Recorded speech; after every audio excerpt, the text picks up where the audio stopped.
Vértice TV, con el alto auspicio de Universidad Austral de Chile, presenta La Entrevista con el periodista Juan Osvaldo Mora.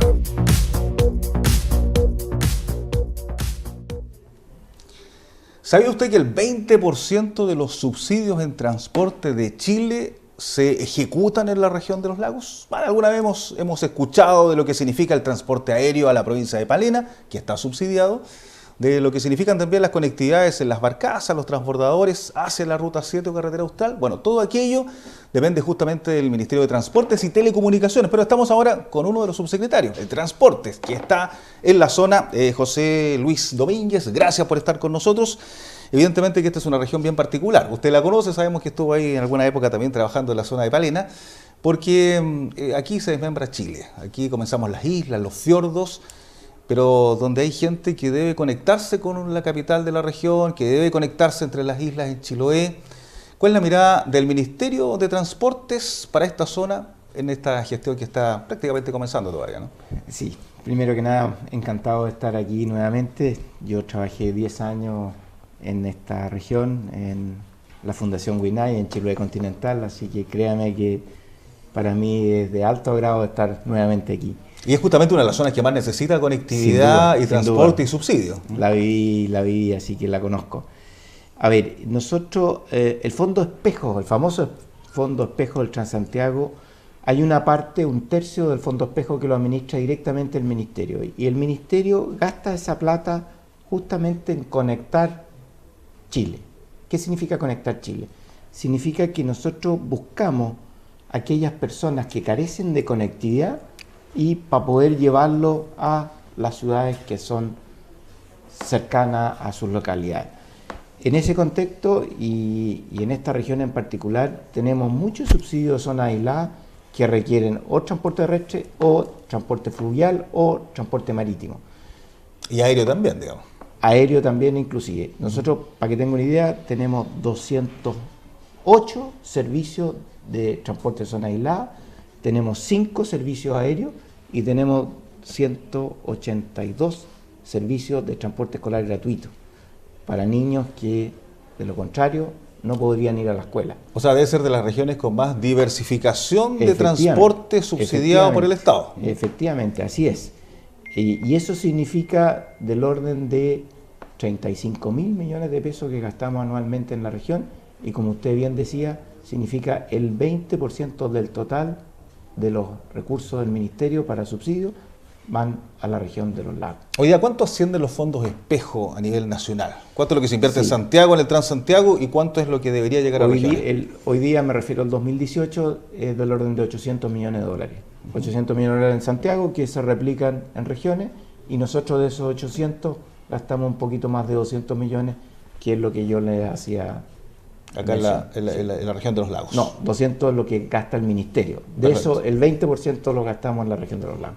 Ahora, subsecretario, entendiendo justamente esta lógica, ¿cuál es lo que ustedes están analizando? Porque estos subsidios vienen ya históricamente en la región. Aquí siempre, o por lo menos décadas atrás, ya que se subsidian de alguna u otra manera. Antes no fueron los fondos de espejo cuando no existía el Transantiago, eran fondos ministeriales, pero se subsidian las barcazas que están entre aquí muy cercano en la caleta La Arena hacia la zona de Gualeguay, un poco más hacia el sur hacia Chaitén, los pasajes aéreos, etcétera.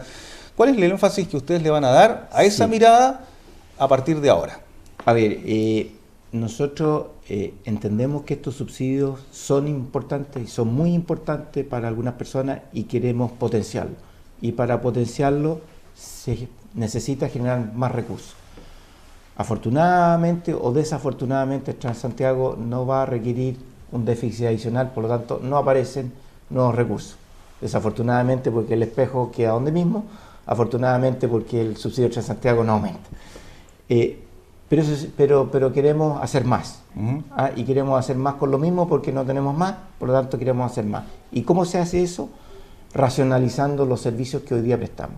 ¿Qué significa racionalizar?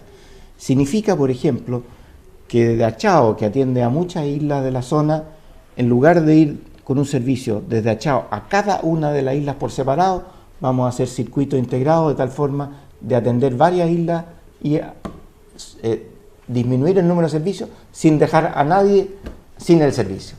Que no necesariamente se tenga que ir de la isla X a Chao siempre, sino que entre las islas perfectamente. Y además hay mucha gente que necesita ir a las islas que están contiguas, muchas personas que se trasladan de una isla a otra, por lo tanto es un servicio que requieren. Entonces no necesariamente tienen que ir a Chao siempre. Digamos. Efectivamente, eso por una parte. Por otra parte, nos dimos cuenta que estábamos subsidiando turistas.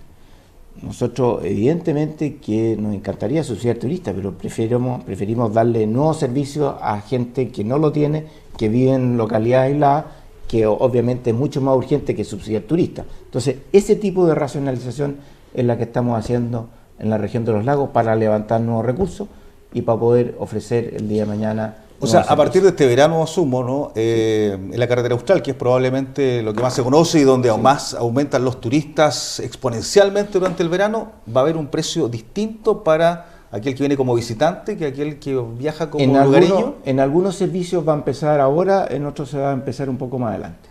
Efectivamente va a haber diferenciación entre el turista y el que vive en la localidad. Por ejemplo, ¿cuánto es lo que se subsidia a una persona que viaja en avión hacia Chaitén, hacia Yacara, donde estuvo usted, etcétera? Nosotros tenemos servicio a Chaitén, a Yacara, a Palena, que son subsidiados, y estamos en el torno al 50% subsidiados por parte del Ministerio. Si alguien que no es lugareño... Pagaría el 100%. El 100%. Sí. Lo mismo con las barcazas, las lo mismo embarcaciones. Con las barcazas. Y ahí hay algunos que son mucho más elevados en las barcazas. Hay subsidios que nosotros, no es el caso, pero por ejemplo, Puerto William, Punta Arena, que está en la 12ª región, sí, claro. El pasajero, el habitante de Puerto William paga menos del 3% del pasaje. Te comprenderá que para un turista pagar 6.000 pesos que paga ese servicio de 35 horas, créame que... Claro, que es navegando además el estrecho Magallanes, en la zona del Beagle, etcétera. Eso es. Perfecto. Ahora, tomando en consideración todos estos elementos que hay en esta región de los lagos, tomando en consideración los fondos espejo, ¿cómo se mejora el sistema? ¿O es suficiente lo que hay hoy día en términos de conectividad, por ejemplo? A ver, nunca es suficiente. Yo creo que siempre hay mucho por hacer. Pero hay que ir avanzando con los recursos que tenemos. Y yo creo que efectivamente esta racionalización que le estamos metiendo nos va a producir frutos que significan nuevos recursos y nos va a significar la posibilidad de atender y llegar a nuevas localidades. De hecho, tenemos varios alcaldes que nos han pedido, por ejemplo, el alcalde de Futaleufú nos pidió un nuevo servicio desde Futaleufú directo a Puerto Montt, aéreo. Tenemos la isla Mayén, que también requiere un servicio que estamos pensando... Que está acá frente a Puerto Montt. Frente a Puerto Montt, efectivamente, y estamos analizando... Sus vecinos están pidiendo hace rato una barcaza. Eso es. No hay vehículos, no tienen porque es una isla bastante grande y hoy día, claro, se transportan en lanchas, pero ¿por qué no tener vehículos? Sí, efectivamente así es. ¿Y eso a qué tan cercano, qué tan lejano está? A ver, Isla Mayén en particular, estamos preparando las bases y queremos licitar a fines del primer semestre del próximo año. O sea, ¿podría haber una barcaza cuándo? A fines del segundo semestre del próximo año. Del 2019. Sí. Una buena noticia para la gente que ha estado haciendo protestas y ha estado insistiendo acá. Así es. Ahora, José Luis, usted antes de ser subsecretario también estuvo en la empresa de Ferrocarriles del Estado, en EFE. Sí. Una empresa bien conocida, sobre todo acá en el sur. Bien conocida. No necesariamente porque sea tan querida. Sí. Ahora, efectivamente la gente de Puerto Montt, hay un comité pro-tren hace muchos años. ¿Acaso hubo un intento, que me imagino usted lo conoce bastante bien, en el gobierno de Ricardo Lagos, que duró meses solamente? Casi terminando el gobierno de Lagos se inaugura un tren que quedó en pana, que los trenes no funcionaron y quedaron las estaciones armadas entre Puerto Montt y Osorno. Y Puerto Montt Santiago, le recuerdo que el proyecto era... Claro, pero por lo pronto Santiago, lo que se inauguró fue Osorno-Puerto Montt, con sí, todas las estaciones en Puerto Montt, en Puerto Varas, etcétera, en todas las ciudades que están intermedias. Estuvo la esperanza de que el tren retornara. No funcionó, ahí quedaron las estaciones, hoy día están rotas, están deteriorándose aún más. ¿Existe la posibilidad real de retomar ese proyecto, un tren de cercanía entre Puerto Montt y Puerto Varas, Puerto Montt-Osorno? ¿Dónde es viable? Sí. A ver, dos cosas. Ese proyecto en particular, el de Gobierno de Lagos, le hizo mucho daño a Ferrocarril, porque era un proyecto muy malo. Lo digo muy malo desde el punto de vista comercial. Por lo tanto, nació frustrado. O sea, nació sin destino. Estoy hablando Puerto Montt Santiago. quiero obviamente habilitar todas las estaciones. Pero el mundo ha ido cambiando, y ha ido cambiando para bien en el contexto de los trenes. ¿Por qué lo digo? Porque hoy día con cada día más habitantes, con ciudades que se convierten en megaciudades, por ejemplo, Puerto Montt, Puerto Vara, Alerce, ya empieza a ser una conurbación urbana. En ese tipo de situaciones, el tren urbano, o metro tren, como quiera llamarlo, empieza a tener sentido y comercial. Y es por ese motivo que estamos potenciando varios metrotrenes en Chile, y en particularmente, contestando su pregunta, mirando Alerce, Puerto Montt, Puerto Vara, creo que efectivamente podría ser potencialmente una alternativa. Hay que evaluarlo. ¿Y de qué depende eso? ¿Cómo se evalúa? ¿Cuándo se evalúa? Esto es una evaluación social que hay que hacer, que hay que meterle los números. Nosotros tenemos SECTRA, una oficina regional de planificación, que justamente lo que hace es levantar la información para poder hacer la evaluación. Lo estamos haciendo, y si el día de mañana esta evaluación es positiva, por cierto, tendremos que meterlo. Siempre va a ser positiva en términos sociales, nunca en términos de rentabilidad privada, ¿no? Ahora, pero ¿hay una fecha en que pudiese haber esta evaluación y decir es rentable, no es rentable socialmente? Yo creo que el 2019 debería ser el año en que nosotros diéramos a ver si existe o no rentabilidad para ese proyecto. Sí. Claro, porque yo recuerdo cuando estuvo Sebastián Piñera, Sí. tanto como candidato o en su primera visita presidencial, que estuvo en este mismo estudio, él habló de que había un plan nacional justamente de conectividad, donde los trenes de cercanía, como lo que ocurre en Valparaíso, Viña del Mar, Concepción, allí, perfectamente Puerto Montt lo podría tener. Nosotros vamos a potenciar el Gran Concepción, vamos a potenciar el Victoria, Temuco, Padre Las Casas, el Metro Tren, la prolongación de Valparaíso, el Merval, vamos a Melipilla, el Batuco. Hay varios metrotrenes que estamos justamente en donde hay conurbaciones urbanas importantes. Por lo tanto, este está justo en el límite de ser rentable socialmente. Usted, con la experiencia que tuvo en EFE, imagino, ¿cuánto cuesta un tren de cercanía, por ejemplo, entre Puerto Montt, Puerto Varas, Puerto Montt Alerce, que son localidades que están a 10 y 20 kilómetros más allá? Sí, a ver, para que tenga una idea, el de Melipilla, Santiago, porque da lo mismo el número de público, porque lo que importa aquí es cuánto vale la vía y cuánto vale el tren, va a costar del orden de 1.100 millones de dólares, y son 60 kilómetros. Si estos son 20, un tercio. O sea, estamos hablando de 400 millones de dólares. Sí. Para que tengamos una idea, sí. El puente sobre el canal de Chacao cuesta 700 millones de dólares. Sí. Que está construyendo. Eso es más o menos la relación. Costaría la mitad de lo que cuesta la construcción del puente sobre el canal de Chacao, tener un tren de cercanía probablemente entre Puerto Montt, Alerce, Puerto Varas. Desafíos para la gestión de este 2019 y su gestión, ¿cuáles son? A ver, desde el punto de vista de transporte, yo creo que tenemos varios temas. Tenemos lo que hemos hablado, la racionalización de todos los servicios de subsidio, que eso significa las zonas aisladas, transporte escolar gratuito. Pero también en el área urbana queremos dar énfasis. Nosotros con el gobierno regional tenemos un programa que se llama Renueva tu Micro, Renueva tu Colectivo, y queremos hacer un especial énfasis en lo que hoy día se denomina la electromovilidad.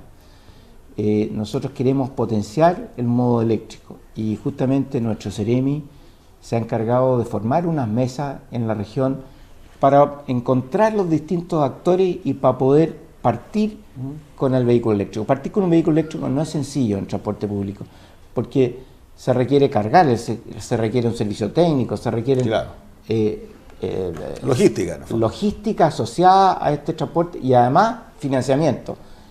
Inicialmente es mucho más caro, entonces también se necesita financiamiento, si bien en el costo de operación es mucho más barato, porque la electricidad es del orden de un tercio del costo del combustible. Por lo tanto, en el largo plazo vale la pena, pero en el corto plazo está el gasto inicial, que es muy caro. Entonces, queremos con esta mesa reunir todos los actores y poder buscar una fórmula que deje tranquilo tanto a los operadores de los buses como a los operadores de taxi colectivo, y poder introducir la electromovilidad en el transporte público. ¿Y es factible eso hacerlo? Absolutamente, lo estamos haciendo. Porque hoy día en Santiago, bien sabemos, importaron una cantidad importante de buses desde China, buses públicos. Lo que pasa es que en Santiago no es que lo hayamos puesto primero en la fila ni remotamente, sino que coincidió con la renovación de los flota. buses, la renovación de flota, y fueron los mismos operadores que en conjunto con el Ministerio se decidió traer buses eléctricos y estamos colocando 200 buses eléctricos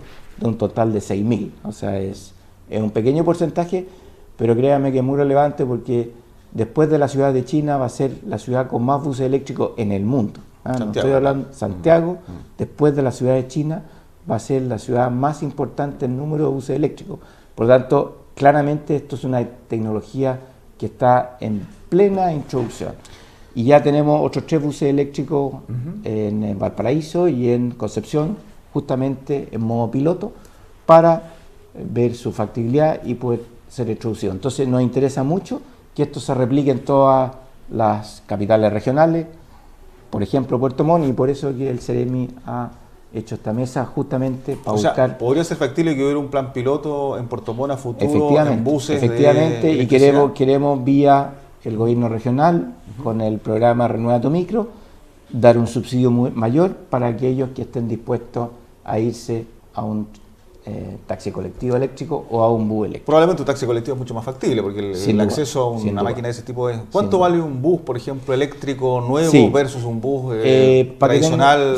Para que tenga una idea, el bus eléctrico hoy día está costando del orden de $360.000 y el bus diésel equivalente $230.000, más o menos un 50% más caro, el valor inicial.